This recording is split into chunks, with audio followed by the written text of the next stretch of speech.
खुश तो बहुत होगे तुम आज, खुश तो बहुत होगे तुम। क्यों? क्योंकि आज हम आपके लिए लेकर आए हैं कुछ और नहीं, वन शॉट सॉल्यूशन। आपको पता है जैसा कि भैया इतनी सारी क्लासेस कर कर हम एक चैप्टर खत्म करते हैं, और जब हम इतनी सारी क्लासेस कर कर एक चैप्टर खत्म करते हैं तो अब की बारी है हमें इस चैप्टर को 40 मिनट्स में खत्म करने की। ठीक है, अब की बार वन शॉट पार। तो कैसे हैं आप लोग? I hope and I wish आप सभी बहुत कूल होंगे। I hope and I wish आप सभी बहुत मचा रहे होंगे। तो भाइयों की बहनों और मेरे प्यारे प्यारे बच्चों, आपको पता है ना इस चैप्टर को, ये pressure in fluids and atmospheric pressure बहुत परेशान करता है बच्चों को, बहुत परेशान करता है। तो ये चैप्टर को हमने जब बैच में पढ़ा था ना, रेडियंट नाम के बैच में पढ़ा था, रेडियंट 2.2 में तो भी पढ़ा नहीं है लेकिन पढ़ेंगे, तो वहां पर हमने इस चैप्टर को खत्म किया था, पता है कितनी देर में? लगभग 6 से 7 लेक्चर में। लेकिन आप सभी की दुविधा को सुविधा में, आप सभी की परेशानी को आसानी में बदलने के लिए हम इस चैप्टर को करेंगे 40 मिनट्स के अंदर खत्म। तो आप इस pressure in fluids and atmospheric pressure नाम के चैप्टर को 40 मिनट्स में पढ़कर खत्म कर सकते हैं। कैसे खत्म कर सकते हैं? हम कराएंगे। कैसे खत्म होगा? हम कराएंगे, बिल्कुल आपको हम कराएंगे। ये फिजिक्स वाला कराएगा और हम फिजिक्स वाला के साथ मिलकर आपको ये चैप्टर खत्म कराएंगे। तो हेलो बच्चों, एक बार फिर से स्वागत है आप सभी का ऑल कॉन्सेप्ट कवर नाम की सीरीज में, जिसमें क्लास 9 के वन शॉट आपके लिए दिए जा रहे हैं। ठीक है, देखो ये एक वन शॉट नहीं है, ये वन स्टॉप सॉल्यूशन है। आपकी सारी दिक्कत होगा, आपकी सारी परेशानी होगा। फिजिक्स का दूसरा नाम ही होता है कॉन्सेप्ट। अगर आप फिजिक्स पढ़ते हो और कॉन्सेप्ट को कहीं मिस कर देते हो तो कुछ तो गड़बड़ है। फिजिक्स में कॉन्सेप्ट का बिल्डिंग होना बहुत जरूरी है, तो वही तो हम कर रहे हैं। हम कॉन्सेप्ट बिल्ड कर रहे हैं तो क्वेश्चन अपने आप बन जाएंगे। आपको कॉन्सेप्ट क्लियर है ना, तो क्वेश्चन मजाक में मजे में कर डालोगे। तो देखिए आज की क्लास में ये प्रेशर एंड फ्लूइड नाम का चैप्टर, छोटा चैप्टर है, बहुत लंबा चैप्टर नहीं। अभी तक आपने बहुत लंबे चैप्टर पढ़े, लेकिन ये चैप्टर काफी छोटा है। तो शुरू करते हैं आज की क्लास लेके प्रभु का नाम। तो चलिए शुरू करते हैं। ठीक है, ध्यान तो सुनना। आज हम किन टॉपिक्स को कवर करने वाले? आज हम कुछ थ्रस्ट एंड प्रेशर की बातें करेंगे। आज हम कुछ लॉस ऑफ लिक्विड प्रेशर की बात करेंगे। आज हम pressure exerted by liquid column की बात करेंगे।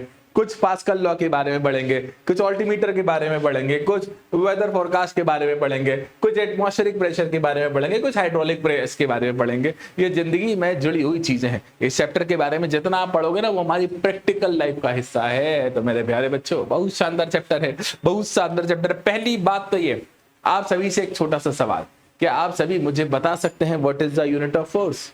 अगर आप फोर्स की यूनिट बता दोगे तो वही यूनिट थ्रस्ट की होगी। क्या बोला? अगर आप फोर्स की यूनिट बता दोगे तो वही यूनिट किसकी होगी बच्चा? थ्रस्ट की होगी। तो थ्रस्ट और फोर्स लगभग एक बराबर है। फोर्स की एक स्पेसिफिक कंडीशन आ जाती है, जब परपेंडिकुलर फोर्स लगता है तो उसे कहा जाता है थ्रस्ट। तो सबसे पहले टॉपिक हमारा थ्रस्ट एंड प्रेशर ही आता है। तो सबसे पहले हम वही पढ़ेंगे, थ्रस्ट एंड प्रेशर नाम का टॉपिक। देखो बच्चे, वैसे तो जब भी किसी ऑब्जेक्ट पर फोर्स लगाया जाता है तो ऑब्जेक्ट स्टेट चेंज करता है, शेप चेंज करता है, अपने बहुत सारे इसमें चेंजेस कर सकता है, velocity increase, velocity decrease and so on, बहुत सारे चेंजेस कर सकता है। लेकिन जब हम फोर्स परपेंडिकुलर लगाने लगते हैं ना, तो उसे क्या बोला जाने लगता है भैया? थ्रस्ट। ठीक है, एग्जाम्पल के लिए ये मेरे पास एक बॉडी है, इस बॉडी पर तुमने परपेंडिकुलर फोर्स लगा दिया, तो इसे आप क्या बोलोगे भाई? थ्रस्ट बोलोगे। इस फोर्स को क्या बोलोगे? थ्रस्ट। मतलब थ्रस्ट एक प्रकार का फोर्स है। मतलब क्या हुआ बच्चे? थ्रस्ट एक प्रकार का फोर्स है। तो फोर्स के सारे कॉन्सेप्ट यहां पर एप्लीकेबल है। जैसे फोर्स की यूनिट न्यूटन है तो थ्रस्ट की यूनिट भी न्यूटन है। फोर्स की सीजीएस यूनिट डायन है तो यहां पर थ्रस्ट की सीजीएस यूनिट भी डायन है। ठीक है, 1 न्यूटन इज इक्वल टू 10 की पावर 5 डायन, तो वो वाला रिलेशन भी यहां पर एप्लीकेबल है। ठीक है, दूसरा, जैसे कि फोर्स एक वेक्टर क्वांटिटी है तो हमारा थ्रस्ट भी एक वेक्टर क्वांटिटी है। ठीक है, और इसकी यूनिट न्यूटन सर के नाम पर बड़ी थी। ठीक है, आप देखो भाई साहब, इस बात को ध्यान रखना मेरे प्यारे बच्चे, इस बात को अच्छी तरह से ध्यान से समझना। ठीक है, तो देखो बेटा, प्रेशर बेसिकली है क्या? देखो, जिंदगी में ऐसे कई कॉन्सेप्ट हैं जहां पर आपको प्रेशर का बहुत बहुत बहुत बड़ा रोल होता है। ठीक है, जिंदगी में से कई कॉन्सेप्ट हैं जहां पर आपको प्रेशर का बहुत बड़ा रोल होता है। मैं आपको बताता हूं अभी के अभी।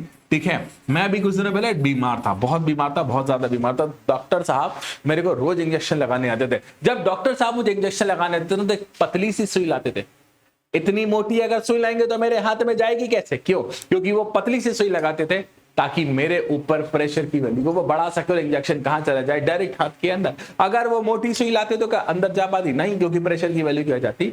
कम हो जाती। दूसरा, आप किसी बेड पर लेट जाते हो, ठीक है, तो कोई दिक्कत नहीं है, लेट कर उठ जाते, लेकिन आप किसी बेड पर खड़े हो जाते हो ना, तो बेड का जो उतना हिस्सा होता है ना, मतलब वो जो गद्दा होता है, जो हमारा बिछाने वाला होता है, वो उतने हिस्से में अंदर हो जाता है। ठीक है, वो उतने हिस्से में क्या हो जाता है, अंदर हो जाता है। तो मेरे प्यारे बच्चे, प्रेशर जो है ना, प्रेशर बेसिकली फोर्स ही है। फोर्स मतलब यहाँ पर परपेंडिकुलर फोर्स मतलब थ्रस्ट ही है, और थ्रस्ट को जब आप एरिया से डिवाइड कर देते हो ना, जितने एरिया में फोर्स लग रहा है, जितने एरिया में थ्रस्ट लग रहा है, तो हम कैलकुलेट कर सकते हैं वहां से क्या, वहां से कैलकुलेट कर सकते हैं प्रेशर। तो मेरे बच्चे, प्रेशर का एक बड़ा प्यारा सा formula, that is force upon area. मैं दोबारा रिपीट कर रहा हूं, प्रेशर का फॉर्मूला फोर्स अपॉन एरिया। अब देखिए यहां से हमें दो बातें क्लियर होती हैं। पहली बात कि प्रेशर इन प्रोपोर्शनल है फोर्स के, जितना ज्यादा फोर्स उतना ज्यादा प्रेशर। तो अगर you want to increase the amount of pressure, तो इस कंडीशन में you need to increase the amount of force.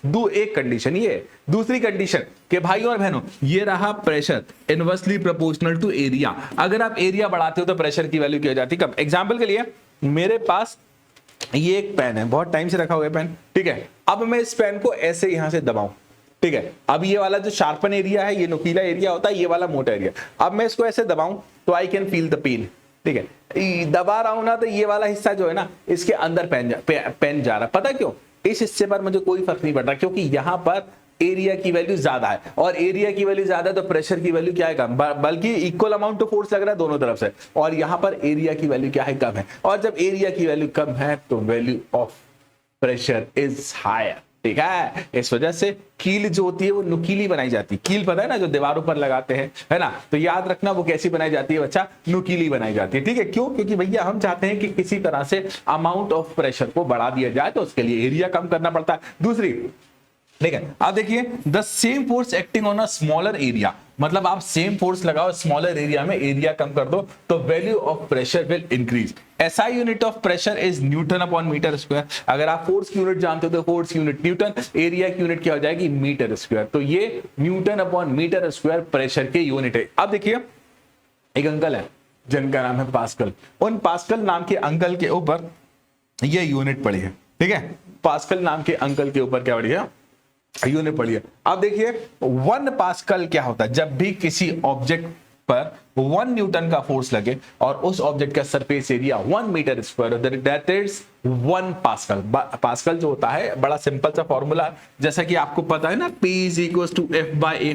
अगर हम मान लेते हैं फोर्स की वैल्यू कितनी है, 1 न्यूटन, ठीक है, और एरिया की वैल्यू कितनी है, 1 मीटर स्क्वायर, तो 1 न्यूटन अपॉन में 1 metre square is equal to 1 pascal. तो 1 newton is equal 1 newton upon 1 metre square is equal to pascal pascal pascal, ठीक है। डॉक्टर के पास तो कभी ना कभी गए होगे तुम, ठीक है। डॉक्टर के पास तो कभी ना कभी गए होगे जिंदगी में। डॉक्टर के पास गए हो तो डॉक्टर साहब तुमको इंजेक्शन लगाते हैं।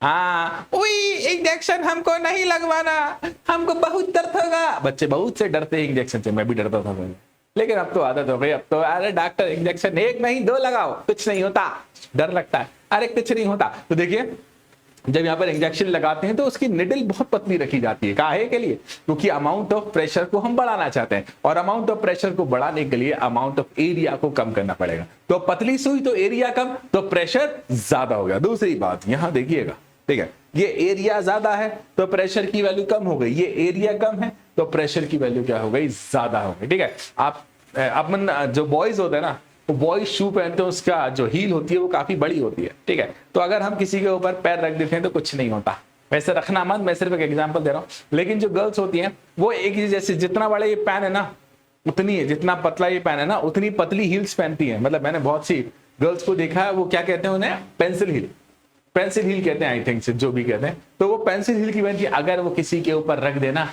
तो वो हील अंदर ही चली जाएगी, ठीक है। हील कहां चली जाएगी, अंदर। तो भाई मोटा एरिया था, ज्यादा एरिया था हमारे जूतों में, और गर्ल्स में क्या था, कम एरिया था, ठीक है। कम एरिया था तो अमाउंट ऑफ प्रेशर क्या हो गया, इंक्रीज हो गया। इसी कारण से वो कहां चली जाती है, अंदर। कृपया कर इसे अपने ऊपर ना लें, it is just an example, ये सिर्फ और सिर्फ एग्जाम्पल है। कृपया कर इसे अपने ऊपर बिल्कुल भी ना लें, ये सिर्फ और सिर्फ एक एग्जाम्पल है और कुछ भी, ठीक है। आगे बढ़ते मेरे प्यारे बच्चे, बहुत सारी बातें ही करने के लिए, ठीक है। बहुत, अब देखिए बच्चे, हमें पढ़ना है अगला, दैट इज फ्लूइड, ठीक है। हमें क्या पढ़ना है, किसके बारे में पढ़ना है बच्चा, फ्लूइड क्या कहलाता है बेटा, हर वो चीज। अच्छा एक चीज और, इसे पढ़ने से पहले भाई, प्रेशर की और भी यूनिट होती है, जैसे टॉर है ना, टॉर भी प्रेशर की यूनिट होती है। एटमॉस्फेरिक प्रेशर ATM बोला जाता है, ये भी प्रेशर की यूनिट होती है। और बार, ये भी प्रेशर की यूनिट है। तो जहां जैसी जरूरत हो आप वैसी यूनिट करिएगा। अगर टॉर्क की आवश्यकता हो तो टॉर्क की उपयोग करिएगा, बार की आवश्यकता हो तो बार की उपयोग करिएगा। एटमॉस्फेरिक प्रेशर नापना हो तो एटमॉस्फेरिक प्रेशर की यूनिट एटीएम होती है, ठीक है। और एटमॉस्फेरिक प्रेशर को कॉमनली मर्करी कॉलम के बेसिस पर नापा जाता है। मर्करी कॉलम 76 सेंटीमीटर के बेसिस पर नापा जाता है, ठीक है। अब देखिए वो आगे बातें आएंगी, उनके बारे में बताऊंगा। हर वो चीज जो फ्लो कर सकती है, जैसे पानी फ्लो कर सकता है, जैसे हवा फ्लो कर सकती है, हर वो चीज जो फ्लो कर सकती है वो क्या कहलाती है बच्चा? फ्लूइड। तो हम यहां पर बात कर रहे हैं बेटा फ्लूइड की। फ्लूइड का मतलब हुआ फ्लो होने लायक चीजें, ठीक है, याद रखना, फ्लो होने लायक चीजें। एक बात याद रखना ये सारी, अच्छा देखो, फ्लूइड का कोई खुद का शेप नहीं होता। तो आपने देखा है पानी का कोई शेप है? बोलोगे नहीं सर, हम तो ग्लास में डालते हैं ग्लास के शेप में बन जाता है, हम तो बर्तन में डालते हैं बर्तन के शेप में बन जाता है। पानी का कोई शेप नहीं होता। आपने देखा है कि हवा का कोई शेप है? जवाब है नहीं, ठीक है। जब इनका कोई शेप नहीं होता, हम इन्हें जिस भी बर्तन में डालते हैं वो उसके अकॉर्डिंग अपने शेप को एडजस्ट कर लेता है। तो फ्लूइड का कोई फाइनाइट शेप नहीं होता एज कंपेयर टू सॉलिड्स, है ना। सॉलिड के कंपैरिजन में इनके जो मॉलिक्यूल्स होते हैं एक दूसरे से थोड़े से दूर होते हैं, तो इनको ब्रेक करना एज कंपेयर टू सॉलिड ज्यादा इजी होता है, ठीक है। फ्लूइड फ्लो करने वाली प्रॉपर्टी, जिसमें बहने की प्रॉपर्टी होती है। हवा बह सकती है, पानी बह सकता है, तो हवा बह सकती है, पानी बह सकता है, तो ये क्या कहलाएंगे बच्चा? फ्लूइड, ठीक है। अब देखिए, जब भी हम फ्लूइड किसी बर्तन के अंदर रखते हैं, बर्तन हो सकता है, टैंक हो सकता है, या फिर जिस भी वेसल के अंदर रखा है, जिस भी कंटेनर के अंदर रखा है, तो फ्लूइड क्या करता है? प्रेशर लगाता है। फ्लूइड क्या करता है बच्चे? अप्लाई करता है बच्चे प्रेशर, जिस भी कंटेनर के अंदर रखा हो। जैसे कि मान लो ये कंटेनर है, इस कंटेनर के अंदर आपने भर दिया पानी, तो ये पानी क्या करेगा बच्चे? इसकी वॉल्स पर क्या अप्लाई करेगा बच्चा? प्रेशर अप्लाई करेगा, ठीक है। इसकी वॉल पर क्या अप्लाई करेगा बच्चे? प्रेशर अप्लाई करेगा। एक सेकेंड, प्रेशर का मतलब क्या हुआ? That is thrust upon area, मतलब परपेंडिकुलर फोर्स लगेगा पर यूनिट एरिया। तो प्रेशर का मतलब क्या हुआ? That is thrust upon area. आगे बढ़ते हैं, ठीक है। अब यार एक लॉ वैसे तो आएगा पास्कल लॉ नाम का, लेकिन अभी बात निकली है तो क्यों ना बात कर ही लेते हैं, ठीक है। पास्कल लॉ वैसे आने वाला है, तब हम पढ़ेंगे, सारी बात है, तब हम सीखेंगे, लेकिन अभी बात निकली तो हम बात कर ही लेते हैं कि जो प्रेशर एग्जर्ट होता है ना किसी भी बॉडी पर, मतलब किसी भी लिक्विड पर अंदर, ठीक है। लिक्विड जो होता है, दूसरे शब्दों में कहूं, लिक्विड जो होता है कंटेनर पर जो प्रेशर अप्लाई कर रहा है, it is equal in all the direction, ठीक है। वैसे पास्कल लॉ आएगा, हम पास्कल लॉ में पढ़ेंगे, तब आपको ये सारी बातें बताऊंगा। It is equal in all the direction. तो प्रेशर एंड फ्लूइड्स के बारे में ये बातें थी, अभी हमारे पास बहुत सारी बातें आएंगी, ठीक है। आप देखो बेटा मेरे बच्चे, प्रेशर का जो फॉर्मूला होता है थ्रस्ट अपॉन एरिया होता है, ठीक है। एक बात याद रखना बेटा, छोटी सी बात है, ठीक है। मान लो ये रहा एक कंटेनर, ठीक है, इमेजिन करो ये रहा एक कंटेनर एंड इट इज ये, अरे भाई चल का ही नहीं रहा, ठीक है। ये कंटेनर इतना भरा हुआ है, आप देख पा रहे हो ना, ये कंटेनर इतना भरा हुआ है, और किससे भरा हुआ है बेटा? इमेजिन करो पानी से भरा हुआ है, ठीक है। तो ये कंटेनर पर पानी क्या करेगा? नीचे की तरफ, मतलब नीचे की तरफ, अभी हम ग्रेविटी का इंपैक्ट भी लेते हैं, लेकिन हम कुछ जगहों पर ग्रेविटी को यहां पर इग्नोर करते हैं। तो नीचे की तरफ क्या लगा रहा है? कुछ ना कुछ प्रेशर लगा रहा है, ठीक है। और ऊपर से एटमॉस्फेयर भी इसके ऊपर प्रेशर लगा रहा है, ठीक है। ऊपर से एटमॉस्फेयर इसके ऊपर प्रेशर लगा रहा है। तो एटमॉस्फेरिक प्रेशर की वैल्यू अगर मैं P0 मानता हूं, है ना, P0, यार ये कलर दिख नहीं रहा, मैं कलर बदल देता हूं। अगर एटमॉस्फेरिक प्रेशर की वैल्यू मैं P0 मान देता हूं, और जो हमारा लिक्विड प्रेशर लगा रहा है वो क्या हो गया? P। तो टोटल प्रेशर की वैल्यू कैसे निकालोगे? तो आप बोलोगे सर टोटल प्रेशर हो गया हमारा P0 प्लस में P, ठीक है। और प्रेशर का फॉर्मूला क्या होता है? H rho g, ठीक है। तो टोटल प्रेशर जब भी किसी लिक्विड पर लग रहा होता है, it is P0 plus H rho g, जहां पर H क्या है? डेप्थ है, जितनी गहराई में तुम जाते जाओगे डेप्थ है, रॉ क्या है? डेंसिटी, और जी क्या है? ग्रेविटेशन एक्सीलरेशन, और बट्टा ग्रेविटेशनल एक्सीलरेशन की value 9.8 metre upon second square होती है। Gravitational acceleration value 9.8 metre upon second square. इन बातों को ध्यान रख से रहना, ठीक है। अब ये कुछ लॉज हैं, ठीक है बच्चे, ये लॉ हमारे लिए बहुत बेसिक है, ठीक है, हमारे लिए बहुत फंडामेंटल है, हमारे लिए बहुत इंपॉर्टेंट है। आपको इन सभी लॉस को अच्छी तरह से पढ़ना है, आपको इन सभी लॉस को अच्छी तरह से सीखना है। जब भी किसी लिक्विड को किसी भी वेसल के अंदर भरा जाता है, तो लिक्विड उस वेसल की हर एक डायरेक्शन में कुछ ना कुछ फोर्स लगाता है, और वो force per unit area pressure कहलाने लगता है, और वो हर डायरेक्शन में कैसा होता है? इक्वल होता है, ठीक है। तो pressure is same in all direction about a point in liquid. वैसे तो हम क्लास 9 के हिसाब से पढ़ रहे हैं, यहाँ पर ग्रेविटी के इंपैक्ट को हम लेते नहीं है, तो डायरेक्टली इतना याद रखना है कि हर एक पॉइंट पर द प्रेशर की वैल्यू क्या है, इक्वल है। ठीक है, अब देखो बेसिकली इसे एक हॉरिजॉन्टल प्लेन के रिस्पेक्ट में लिया जाता है। एग्जांपल के लिए ये रहा हमारा एक कंटेनर, ठीक है, इसके मैं 3 लेवल ले लेता हूं, है ना। एक लेवल ये हो गया हमारा, ठीक है, एक लेवल ये हो गया, लेवल मतलब इसकी हाइट मान लो, और एक लेवल ये हो गया, ठीक है। तो हमें ऐसा बोला गया है कि भैया इस पॉइंट पर अगर प्रेशर P1 है तो इस पर भी प्रेशर P1 हो जाएगा, इस पर अगर P2 है तो इस पर भी प्रेशर P2 हो जाएगा, इस पर अगर P3 है इस पर भी प्रेशर क्या हो जाएगा, P3, क्योंकि लिक्विड की डेप्थ में जाते जाते the value of pressure increases. जैसे जैसे आप गहराई में जाओगे प्रेशर की वैल्यू क्या होती जाएगी, बढ़ती जाएगी। अच्छा देखो, pressure at a point inside the liquid increases. जैसे जैसे आप गहराई में जाओगे, जैसे जैसे डेप्थ में जाते जाओगे, एटमॉस्फेरिक प्रेशर की वैल्यू बढ़ती जाएगी। मैं आपको बताता हूं, यही कारण है कि जिसके कारण इंसान आज तक समुद्र की गहराई में नहीं पहुंच पाया।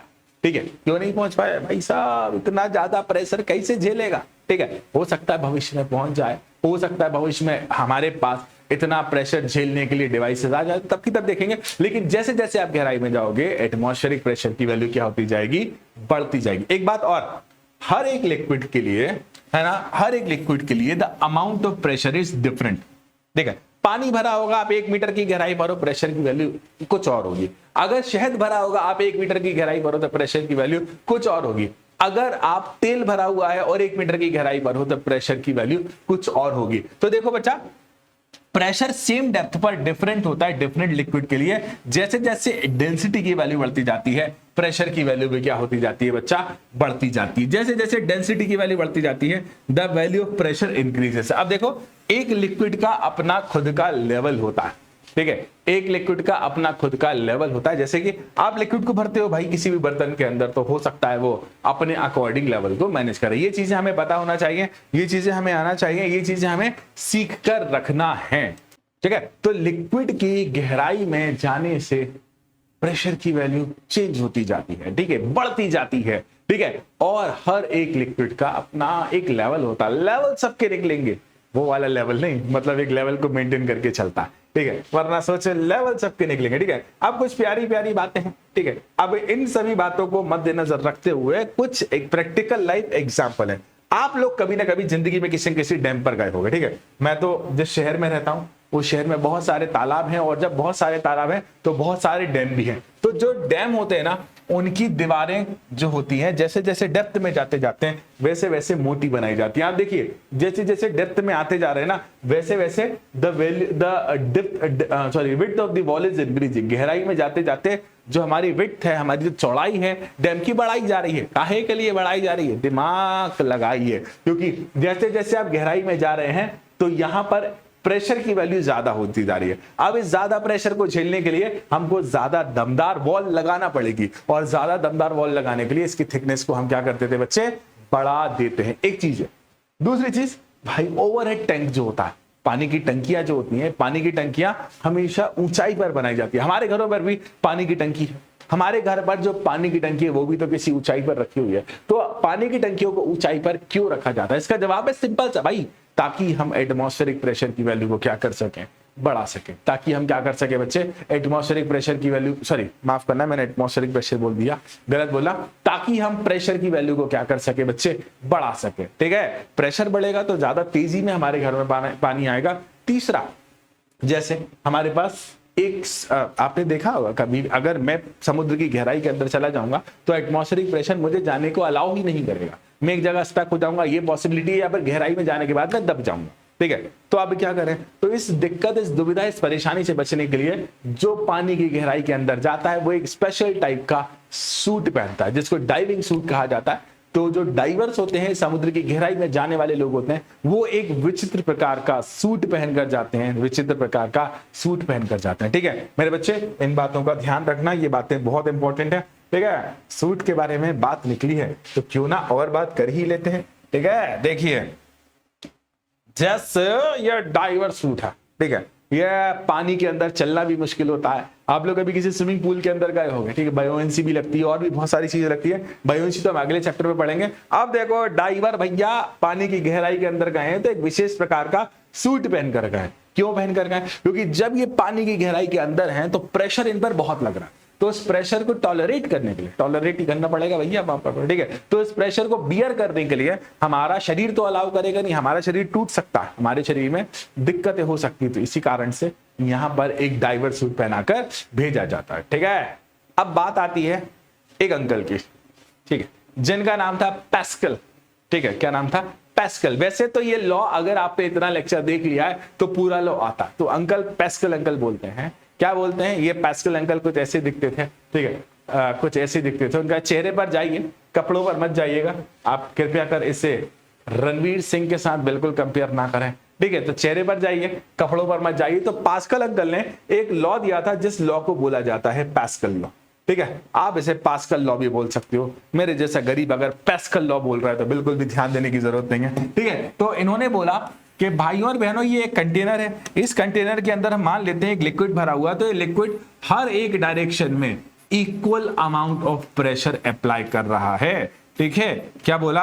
हर एक डायरेक्शन में equal amount of pressure apply कर रहा है, इस बात का ध्यान रखना। तो जब भी हम किसी लिक्विड की बात करते हैं, ठीक है, जब भी हम किसी भी लिक्विड की बात करते हैं तो प्रेशर एक्सर्टेड जो होता है वो इक्वल होता है और हर एक डायरेक्शन में कैसा होता है? सेम होता है, ठीक है बेटा, मतलब हर एक डायरेक्शन में अमाउंट कैसा होता है बच्चा? इसका सेम होता है। पास्कल लॉ हम तीसरी बार, मतलब मैंने पहले भी बोला था कि मैं इसे दूसरे तरीके से जरूर पास्कल लॉ बता रहा हूं, लेकिन हम इसे तीसरी बार पढ़ रहे हैं बेटा, ठीक है। अब देखिए पास्कल लॉ के जिंदगी में बहुत सारे उपयोग है, ठीक है, पास्कल लॉ के जिंदगी में बहुत सारे उपयोग है, बहुत सारे उपयोग है। जैसे आप लोगों ने कभी ना कभी हाइड्रोलिक प्रेस नाम का सुना होगा, ठीक है, आप लोगों ने हाइड्रोलिक जैक, मतलब गाड़ी के टायर वगैरह खराब हो जाते हैं, पंचर हो जाते हैं, तो इस दौरान जैक का उपयोग किया जाता है, वो भी हाइड्रोलिक जैक होते हैं। और हाइड्रोलिक ब्रेक हैवी व्हीकल्स में लगाए जाते हैं, आप देखना आजकल ऑयल ब्रेक आते हैं, वो ऑयल ब्रेक हाइड्रोलिक ब्रेक ही होते हैं जो हैवी व्हीकल्स में लगाए जाते हैं,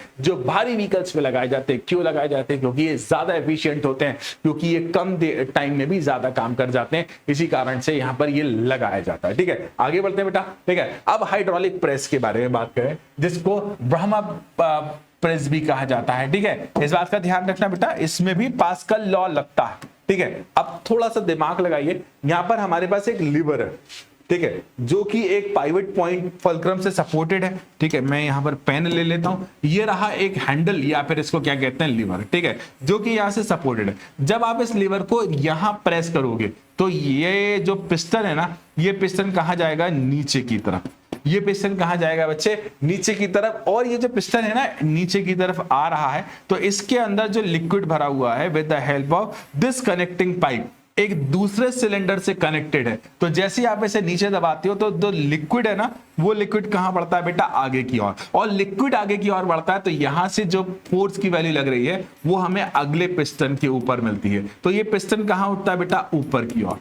ये पिस्टन कहां उठता है बेटा? ऊपर की ओर। ये इसकी वर्किंग होती है, ये इसकी बच्चे वर्किंग होती है। इस बात का ध्यान रखना कि आपने यहां पर जितना प्रेशर लगाया उतना ही प्रेशर आपको दूसरे वाले पिस्टन पर मिलेगा। पूरी तरह से पास्कल लॉ के ऊपर बेस है। जिंदगी में आप लोगों ने कभी ना कभी देखा होगा, ठीक है। अब देखो बहुत सारे इसके एग्जाम्पल होते हैं, बहुत सारे। जैसे भाई साहब मुझको तो बड़ा पसंद है गन्ने का जूस, आप लोगों ने लिया होगा। तो गन्ने के जूस में से हमने कभी कभी जूस निकालने के लिए जो शुगर कैन्स होते हैं ना, शुगर कैन में से जूस निकालने के लिए इसका यूज किया जाता है। और देखो ऑयल निकालने के लिए भी, है ना, ऑयल निकालने के लिए भी इनका यूज किया जाता है। बहुत सारी चीजों को दबाने के लिए, गुड्स, है ना, किताबों को दबाने के लिए, इन सारी चीजों में इसका उपयोग किया जाता है। लेकिन हम लोग क्या करते हैं, एक इसका प्रैक्टिकल लाइफ में यूज करते हैं। अगर आपकी गाड़ी, अगर आपकी बाइक, मतलब वैसे तो कार के लिए वैलिड है ये, अगर आपकी कार कहीं पंचर हो जाती है तो उस पंचर, कार के पंचर को बनाने के लिए हम पहले उसको इसके ऊपर रखते हैं। और जब हम इसे इसके ऊपर रखते हैं तो उसके बाद शुरुआत होती है हमारे टायर बदलने की प्रोसेस की। तो ये था हाइड्रोलिक मशीन का एक एग्जांपल। अब अगले की तरफ बढ़ते हैं बच्चा, दैट इज हाइड्रोलिक जैक। जिंदगी में तुमने जैक कभी ना कभी देखा होगा, ठीक है। मैं वो वाले जैक की बात नहीं कर रहा कि ऑगी एंड द कॉकरोचेस, नहीं, वो वाला जैक नहीं है, ठीक है। यहां पर ये रहा जैक, ठीक है। ये जैक भी आपने कभी ना कभी उपयोग करा होगा। ये जो हाइड्रोलिक लिफ्ट है ना, हाइड्रोलिक लिफ्ट से हम काफी भारी चीजें भी उठा सकते हैं, उसको हाइट से भी उठा सकते हैं, ठीक है। लेकिन जैक स्पेसिफिक टाइप का गाड़ियों के नीचे लगाने के लिए बनाया जाता है, एक चीज। दूसरा, भारी चीजों को ऊपर लिफ्ट करने के लिए भी जैक का उपयोग किया जाता है, ठीक है। हाइड्रोलिक लिफ्ट से भारी सामान को आप ऊपर उठा सकते हो, आसानी से उठा सकते हो, कोई दिक्कत नहीं है। लेकिन जैक स्पेसिफिक टाइप का डिवाइस होती है जो कि सपोर्ट देने के लिए, गाड़ी के पंचर्स बनाने के लिए, गाड़ी के टायर बदलने के लिए उपयोग किया जाता है, ठीक है। आप देखो बेटा, ये भी उसी तरह से होता है जैसे हमने पढ़ा। ये हैंडल है, ये हैंडल के साथ लीवर लगा हुआ है, इसके साथ एक पिस्टन लगा हुआ है। जब आप लीवर को दबाओगे, ठीक है, जब आप लीवर को दबाओगे तो पिस्टन कहां जाएगा? नीचे की ओर। और एक इंटरकनेक्टेड ट्यूब के साथ साथ यहां पर एक सिलेंडर के साथ एक पिस्टन लगा हुआ है, और जब आप यहां से दबाओगे तो वैल्यू यहां पर एटमॉस्फेरिक प्रेशर के साथ साथ पिस्टन की वैल्यू कहां होती जाएगी बच्चा? ऊपर उठती जाएगी, ठीक है। तो ये बातें हैं हाइड्रोलिक जैक की। हाइड्रोलिक जैक आप कुछ ऐसा देखते हो, कुछ ऐसा दिखता है, और अक्सर गाड़ियों के पंचर्स वगैरह बनाने के लिए हमारे बहुत उपयोगी होता है। एक बहुत इंपॉर्टेंट डिवाइस है, दैट इज हाइड्रोलिक ब्रेक, ठीक है। हाइड्रोलिक ब्रेक हैवी गाड़ियों में लगाया जाता है, जैसे बड़ी बड़ी जेसीबी होती हैं, हैवी कार्स होती हैं, इन सभी में ऑयल ब्रेक का यूज किया जाता है। क्यों? क्योंकि ये ज्यादा एफिशिएंट है। क्यों? क्योंकि ये लंबा चलता है। क्यों? क्योंकि इसका मेंटेनेंस भी काफी नॉर्मल है, ठीक है। क्या होता है कि जो वायर ब्रेक आता है ना, वायर ब्रेक में अगर वायर ब्रेक हो गया तो काम खत्म हो जाता है, गड़बड़ हो जाती है। इसीलिए वायर ब्रेक को हटाकर आजकल हाइड्रोलिक ब्रेक्स का यूज किया जाने लगा है, ठीक है। आजकल तो नॉर्मल गाड़ी में भी हाइड्रोलिक ब्रेक का यूज किया जाता है। जैसे बाइक्स में आप देखना, कुछ बाइक्स होती है उनके आगे है ना एक ऑयल ब्रेक के लिए डब्बी लगी होती है, वो भी हाइड्रोलिक ब्रेक के प्रिंसिपल पर काम करती है। देखिए, आप यहां से पेडल पर लात रखते हैं, है ना, गाड़ी का ब्रेक पैर पर रखा आपने पेडल पर, जैसे आपने पेडल पर लात रखी तो भाई साहब ये पेडल कहां बढ़ गया? आगे। जैसे ये पेडल आगे बढ़ गया, हमारा ये जो पिस्टन है ना, ये पिस्टन भी कहां बढ़ गया बेटा? आगे बढ़ गया, ठीक है। हमारा ये जो पिस्टन है ना, ये पिस्टन भी कहां बढ़ गया बच्चा? आगे बढ़ गया। अब ये पिस्टन एक नैरो ट्यूब की हेल्प से एक अदर हमारे ब्रेक की तरफ गया है, ब्रेक सिस्टम की तरफ, और यहां पर आप देखिए एक पिस्टन से कनेक्टेड है। जैसे ही आप यहां से ब्रेक दबाते हो, लिक्विड कहां बढ़ता है? आगे। पेडल दबाओगे ना तो ब्रेक में लिक्विड कहां बढ़ेगा बेटा? आगे। और यहां पर दो पिस्टन लगे हुए हैं, ये पिस्टन क्या हो जाएंगे बच्चा? एक्सपांड हो जाएंगे, ठीक है। और जैसे ये पिस्टन एक्सपांड होंगे, ये जो रिम है ना जिस पर गाड़ी का टायर घूम रहा है, उससे टच होने लगेंगे, और ये लगाते हैं हाई अमाउंट ऑफ फ्रिक्शन। तो रिम तो गोल घूम रहा है ना, गोल घूमते घूमते पर ब्रेक ऐसे जाकर टच होगा, ठीक है। अब आपने ब्रेक के पेडल से पैर हटाया तो वापस आ गया। कैसे आ गए वापस? भैया यहां पर हमने एक स्प्रिंग लगाई हुई है, ठीक है। भैया हमने यहां पर क्या लगाई हुई है? स्प्रिंग लगाई हुई है। तो जब हम जैसे ही पैडल दबाते हैं तो पैडल दबाने के कारण लिक्विड जो है आगे बढ़ता है, जिसके कारण जो ब्रेक शू होते हैं, ये ब्रेक शू एक्सपांड हो जाते हैं। ये ब्रेक शू है ना बच्चे, ये ब्रेक शू कैसे हो जाते हैं बच्चे? एक्सपांड हो जाते हैं। एक्सपांड होने के बाद जैसे ही हम पैडल से पैर हटाते हैं तो इसके पास एक स्प्रिंग लगी होती है। ये स्प्रिंग क्या करती है? इसे वापस ले आती है। स्प्रिंग क्या करती है? इसे वापस ले आती है, और ब्रेक अपनी पुरानी कंडीशन में आ जाते हैं और गाड़ी की स्पीड बढ़ जाती है। जैसे आप देखिए यहाँ पर एक छोटी सी वर्किंग दिखाई गई है ब्रेक शू की। ये व्यक्ति जब गाड़ी को रोकना होगा, स्टॉप का बोला जाएगा, ये स्टॉप करा, तो देखिए लिक्विड आगे बढ़ा, लिक्विड आगे बढ़ा तो इसने रिम को ब्रेक पैड से दबाकर या ब्रेक शू से दबा दिया, जिसके कारण रिम आगे नहीं बढ़ पा रहा। देखिए ध्यान से, ये दबा रहा है, जैसे ही दबा रहा है ना, यहाँ पर पैड टच हो जा रहा है, ब्रेक पैड टच हो जा रहा है रिम से, जिससे गाड़ी का टायर घूमना बंद हो जा रहा है। आजकल बहुत यूज होता है ये वाला, बहुत बहुत बहुत यूज होता है, मतलब बहुत ही ज्यादा यूज होता है, ठीक है। अब देखिए एटमॉस्फेरिक प्रेशर, मेरे बच्चे, हमारी अर्थ के चारों ओर हवाओं का एक घेरा जिसे एटमॉस्फेयर कहा जाता है, हमारी पृथ्वी के पास ही है। आप किसी और गोला की बात करोगे तो वहां नहीं है। तो हमारी पृथ्वी के चारों ओर एटमॉस्फेयर होता है, हवाओं का एक मिक्सचर होता है, जिसे क्या कहा जाता है बच्चा? एटमॉस्फेयर कहा जाता है, ठीक है। तो द एनवेलप अराउंड, है ना, envelope around us is called atmosphere, ठीक है। अब देखो, ये एटमॉस्फेयर के पास मास होगा, क्योंकि वो तो गैसेस है, उसमें गैसेस का मिक्सचर है, और जब गैसेस के मिक्सचर की बात करें तो उसमें मास होगा। ये मास जाएगा कहां? Toward the centre of earth. भाई साहब मास है तो ग्रेविटी उसे अपनी ओर खींच रही होगी, और बीच में हम खड़े होते हैं। बीच में क्या होता है भैया? हम खड़े होते हैं। जब बीच में हम खड़े होते हैं, वो प्रेशर हमारे ऊपर भी लगता है। ये सर है ना, इस सर के ऊपर बहुत सारी हवाओं का प्रेशर लग रहा है, ठीक है, और इसे ही कहा जाता है एटमॉस्फेरिक प्रेशर। इसे ही क्या कहा जाता है बच्चे? Atmospheric pressure. तो जो thrust pressure, thrust per unit area होता है ना, ठीक है, फिर से जो थ्रस्ट पर यूनिट एरिया होता है ना, कहां पर? अर्थ के सरफेस पर। किसके कारण? एयर कॉलम के कारण एटमॉस्फेरिक प्रेशर कहलाता है। ठीक है, इसकी वैल्यू बेसिकली 10 की पावर 5 पास्कल होती है, 1.013 इंटू 10 की पावर 5 पास्कल होती है एग्जैक्टली। ठीक है, और देखो बेटा, हमारा जो शरीर है ना, एक बहुत खतरनाक मशीन है। ये एटमॉस्फेरिक प्रेशर की एग्जैक्ट वैल्यू है 180 m is equal to 0.76 mm of Hg। mm है ना, ये mm है। 76 सेंटीमीटर, सॉरी ये मीटर है, गलत बोल दिया मैंने, 0.76 है तो मीटर है। 76 centimetre of Hg and 1.013 into 10 की पावर 5 पास्कल। ये अमाउंट बहुत ज्यादा है, बहुत ज्यादा है। इतना प्रेशर अभी आप झेल रहे हो, लेकिन उसके बाद भी हमें कुछ नहीं हो रहा, क्योंकि हमारे शरीर के अंदर होता है ब्लड प्रेशर। ये ब्लड प्रेशर इस प्रेशर को बेयर करने में हमारी मदद करता है। ठीक है, आगे बढ़ते हैं बच्चे। ठीक है, अगला है एटमॉस्फेरिक प्रेशर के कुछ एग्जांपल। जैसे आपने कुछ ना कुछ ठंडा पिए होगे आपने कभी ना कभी।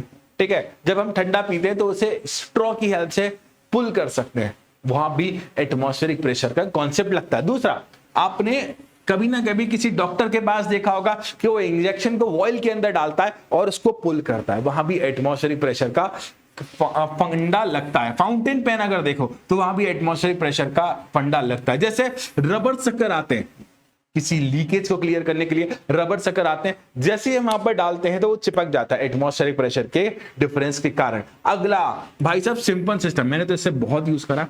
अक्सर ऊंची टंकी जो रहती है, ऊंची टंकी में एक पाइप डाल दिया जाता है तो उससे पानी ऑटोमेटिकली यहाँ पर फ्लो करने लगता है due to change in gravity. क्योंकि बच्चे हम जानते हैं इसके ऊपर एटमॉस्फेरिक प्रेशर कंटिन्यू लग रहा है। ठीक है, और ये क्या करता है, एटमॉस्फेरिक प्रेशर, और ये हाइटेड है तो लिक्विड की वैल्यू को क्या करता है, आगे पास करता है, लिक्विड की वैल्यू को आगे बढ़ाने की कोशिश करता है एटमॉस्फेरिक प्रेशर के कारण। ठीक है, अब देखो बच्चे, एटमॉस्फेरिक प्रेशर को मेजर करने के लिए कुछ डिवाइसेस यूज की जाती है। ये आखिरी टॉपिक है, 3 डिवाइसेस और हैं, खत्म हो जाएगा चैप्टर। ठीक है, एटमॉस्फेरिक प्रेशर को मेजर करने के लिए 3 डिवाइसेस यूज की जाती हैं, जिसमें से बैरोमीटर, आपके सिलेबस में जो दिया है बैरोमीटर है ना, उसके बाद अगला आपको दिया गया है, ठीक है, पोर्टेंस बैरोमीटर और एनेरॉइड बैरोमीटर। 3 टाइप के बैरोमीटर हमें पढ़ना है। पहला है भाई साहब कौन सा, सिंपल बैरोमीटर। आप देखो सिंपल बैरोमीटर टॉरसली नाम के अंकल थे, इन्होंने बनाया।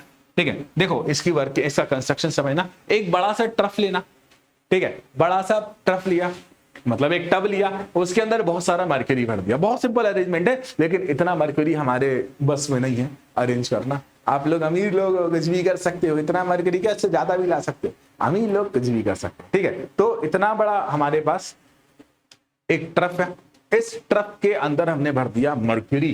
ठीक है, क्या भर दिया भाई साहब, हमने मरकरी। इस मरकरी को है ना, इस मरकरी के बाद हमने 1 मीटर लंबी टेस्ट ट्यूब ली। टेस्ट ट्यूब पता है ना, जो एक साइड से ओपन होती है, एक साइड से क्लोज होती है, और उस टेस्ट ट्यूब के अंदर भी हमने मरकरी भर दिया। फिर लगाया हमने ओपन वाले हिस्से पर अंगूठा, और उसको उठाकर ले गए कहां पर, ऐसे डुबा दिया, है ना, जो ट्रफ था ना उस पर उठाकर ऐसे डुबा दिया और अंगूठा हटा दिया। तो ऐसा देखा जाएगा कि थोड़ी देर के बाद, ऐसा देखा जाएगा कि थोड़ी देर के बाद जो मरकरी यहां तक भरा हुआ था उसका लेवल थोड़ा सा कैसा हो जाएगा, नीचे हो जाएगा। ठीक है, काहे के लिए, क्योंकि इस जगह पर जो एटमॉस्फेरिक प्रेशर लग रहा है वो बराबर हो जाएगा यहाँ के, इस वैक्यूम जो क्रिएट हुई है ना उसके बराबर हो जाएगा। और जैसा देखा गया, अभी तो टेस्ट ट्यूब सीधी रखी है, उन्होंने टेस्ट ट्यूब को ऐसा भी रख दिया, उन्होंने टेस्ट ट्यूब को ऐसा भी रख दिया, हर कंडीशन में लेवल कांस्टेंट रहा, दैट इज 76 सेंटीमीटर। किसने करा ये बात, टॉरसली अंकल ने। ठीक है, हर कंडीशन में लेवल कांस्टेंट रहा, कितना रहा, 76 सेंटीमीटर। तो यहां पर जो वैक्यूम बना इसको टॉरसली वैक्यूम भी कहा जाता है, और इस वैक्यूम के प्रेशर की वैल्यू को मेजर कर लिया और वही वैल्यू बराबर होगी एटमॉस्फेरिक प्रेशर के। कैसे कैलकुलेट किया होगा, pressure is equal to H rho G. H मतलब हाइट, हाइट की वैल्यू 76 सेंटीमीटर मतलब 0.76 मीटर। भाई साहब जी की वैल्यू तो 9.8 सबको पता है, और डेंसिटी ऑफ मरकरी पुट कर दिया, तो जो वैल्यू आई वो वैल्यू किसके बराबर आई बच्चे, वो वैल्यू आई किसके बराबर, एटमॉस्फेरिक प्रेशर के। ठीक है, अब देखो सबसे पहला बात ये कि हम क्यों मरकरी यूज करते हैं। सबसे पहली बात ये कि मरकरी बहुत सारे फायदे हैं, बहुत सारे। सबसे पहली बात, इसकी डेंसिटी काफी ज्यादा होती है अदर लिक्विड्स के कंपैरिजन में। ठीक है, तो बेटा जो हमारा मरकरी होता है ना, ऐसी हाइट पर जाकर एग्जैक्ट हो जाता है जिस हाइट को हम इजीली स्टडी कर सकते हैं। दूसरा, जो वेपर प्रेशर होता है मरकरी का नेग्लिजिबल है, तो बहुत जल्दी बैरोमेट्रिक हाइट से इंपैक्ट नहीं होता। ठीक है, बहुत जैसे ऊंचाई पर ले जाने पर पानी गायब हो सकता है, पानी वेपर में कन्वर्ट हो सकता है, गहराई में ले जाने पर और ज्यादा डेंस हो सकता है। तो भाई साहब मरकरी के साथ ये सारी चीजें कम है। ठीक है, मरकरी जो होता है बहुत चिपकता नहीं है ग्लासेस से, है ना। तो मतलब आपने टेस्ट ट्यूब में मरकरी डाला, अब भाई वो नीचे लेवल उसका नीचे हो रहा था, वो दीवार से चिपकेगा नहीं। पानी अगर हम लेंगे तो पानी जो है मरकरी के कंपैरिजन में ज्यादा उस टेस्ट ट्यूब की दीवारों से चिपकेगा। ठीक है, अब देखो मरकरी का जो सरफेस होगा वो शाइनी होता है ना, और शाइनी और ओपैक होता है। पानी ट्रांसपेरेंट होता है, शाइनी नहीं होता, जिसके कारण मरकरी से रीडिंग लेना ज्यादा आसान होता है और मरकरी इजीली मिल सकता है प्योर स्टेट में। ठीक है, पानी को प्योर स्टेट में लेना थोड़ा सा आसान तो है, लेकिन थोड़ा सा हमारे लिए टफ हो जाता है। मरकरी लाए, हाँ भाई मरकरी HCG, काम खत्म। ठीक है, याद रखना ये फायदे हैं। अब देखिए कुछ नुकसान, है ना। काहे के लिए, अगर आपने पानी लिया तो पानी तो भाई 10.4 मीटर की हाइट तक ही चल पाएगा। ठीक है, कितना मतलब अभी हमारा काम 76 सेंटीमीटर पर हो गया, लेकिन पानी के लिए अगर आप टेस्ट ट्यूब लगाओगे तो कितना बड़ा कॉलम चाहिए, कम से कम 10.4 मतलब 11-12 मीटर की तुमको टेस्ट ट्यूब चाहिए होगी। तो हमारा 1 मीटर में काम हो रहा है मरकरी में। ठीक है, अब देखो पानी का वेपर प्रेशर हाई है।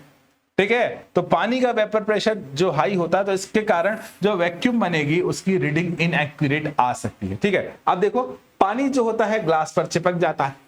पानी हमने जो टेस्ट ट्यूब रखी है और जो ट्रफ रखा है वो उस ट्रफ पर चिपक सकता है। अब पानी जो होता है वो ट्रांसपेरेंट होता है। अब पानी ट्रांसपेरेंट होता है तो इसके कारण इसका सरफेस इजीली सील नहीं होता, इसका सरफेस इजीली सील नहीं होता। ठीक है, अब देखो सिंपल बैरोमीटर के नुकसान।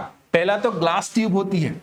ठीक है, तो ग्लास ट्यूब्स को बचाना हमारे लिए मुश्किल होता है। ठीक है, सरफेस मरकरी का ओपन रहता है ट्रफ पे, तो भाई अगर आप डायरेक्टली उसके कांटेक्ट में आ गए या फिर उसके अंदर इम्प्योरिटीज मिल गई तो गड़बड़ है। और लिक्विड होने के कारण एक जगह से दूसरी जगह तक ले जाना हमारे लिए बहुत मुश्किल होता है और इसके साथ डायरेक्टली स्केल लगाना भी मुश्किल हो जाता है। ठीक है, अब देखिए इन दिक्कतों को दूर करने के लिए हमने बनाया एक पॉटिल्स बैरोमीटर। ये वही है जो हमने पढ़ा था ना, ये वही है, सिंपल बैरोमीटर का ही एक तरह से भाग है। अब देखो बेटा, हमने सिंपल बैरोमीटर में एक ट्रफ लिया था और यहां पर ले लिया एक यहां पर लेदर बैग।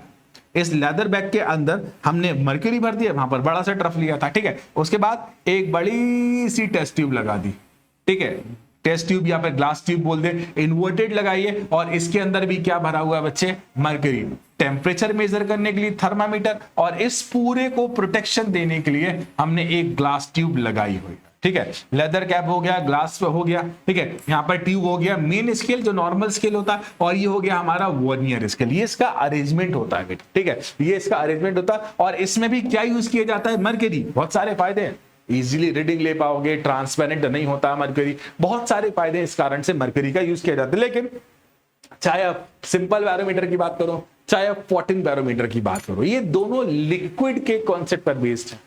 मतलब दोनों में मर्क्यूरी लिक्विड फॉर्म में यूज होता है, तो गड़बड़ तो है, एक जगह से दूसरी जगह ले जाने में बहुत गड़बड़। इसी के कारण एक और बनाया जाता है हमारे पास उपयोग करने वाला एनरॉइड बैरोमीटर, जो छोटू सा होता है, इतना बड़ा होता है, इतना बड़ा। ठीक है, एनरॉइड बैरोमीटर में भाई एक जगह से दूसरी जगह ले जाना बहुत आसान होता है, बहुत हल्का होता है, पॉकेट में रखकर ले जाओ।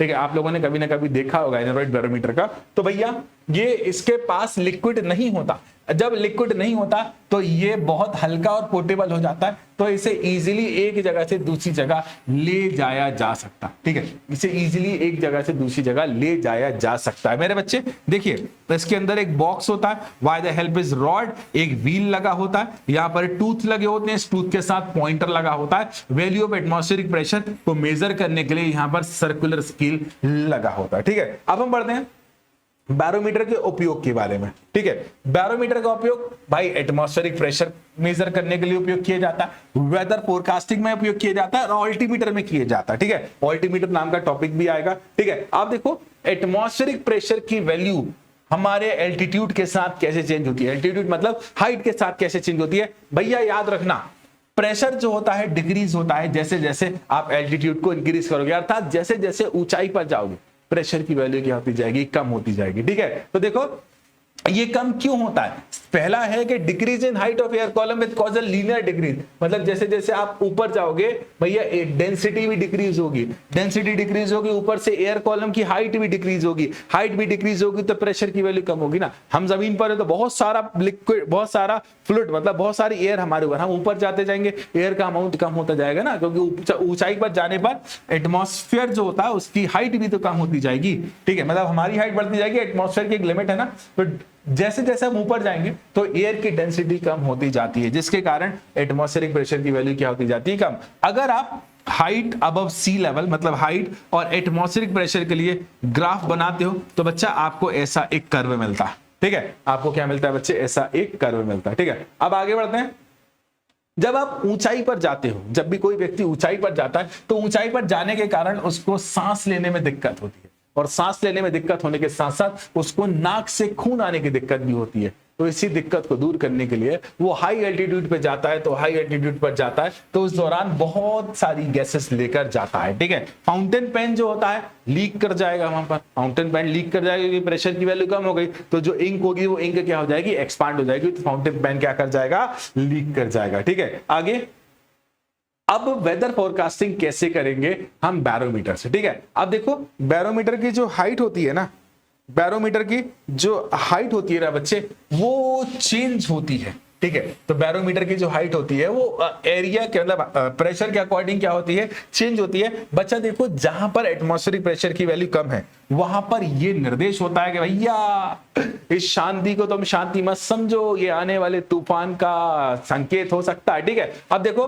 अगर बैरोमीटर की अचानक से गिर जाती है, अगर बैरोमीटर का जो प्रेशर होता है, बैरोमीटर की जो हाइट होती है अचानक से गिर जाती है तो ये बताता है कि भैया बारिश होने वाली है, ठीक है। ये क्या बताता है भैया, बारिश होने वाली है, ठीक है। अब और भी चीजें करी जाती हैं, अगर बैरोमीटर में अचानक से इंक्रीज होता है ना, तो भाई ये बताता है कि मौसम बड़ा बेईमान है, मतलब ड्राई वेदर है। और अगर सडन बढ़ जाता है अचानक से तो ये बताता है कि भाई बहुत सूखापन है, बहुत ड्राई वेदर है, ठीक है। अब कोई भी चेंज नहीं है, कोई भी चेंज नहीं है, कोई भी चेंज नहीं है, तो वेदर नॉर्मल है, वेदर जैसा था वैसा ही रहेगा, वेदर में कोई परिवर्तन नहीं आएगा, ठीक है। अब बढ़ते हैं हमारे आखिरी टॉपिक की तरफ, दैट इज ऑल्टीमीटर।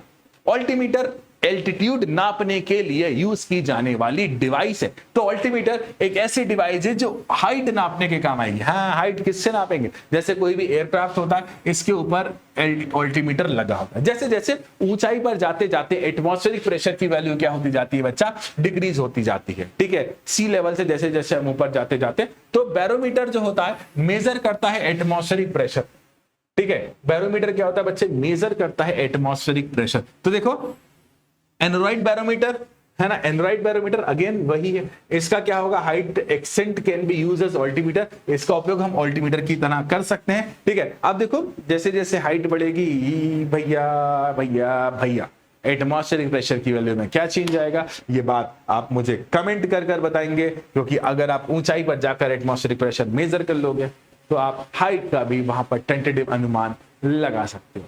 तो I hope and I wish आज का ये लेक्चर छूटा होगा। इजी चैप्टर है, थ्योरी चैप्टर है, इसमें पूरा का पूरा थ्योरी कॉन्सेप्चुअल थे, ठीक है। I hope and I wish आप सभी को ये चैप्टर अच्छी तरह से क्लियर होगा। तो मिलेंगे हम दोबारा अगले चैप्टर, अगली लड़ाई में, अगले युद्ध में। तो तब तक के लिए आप सभी अपना ध्यान रखिएगा, खुश रहिएगा, मस्त रहिएगा। Bye bye and bye bye.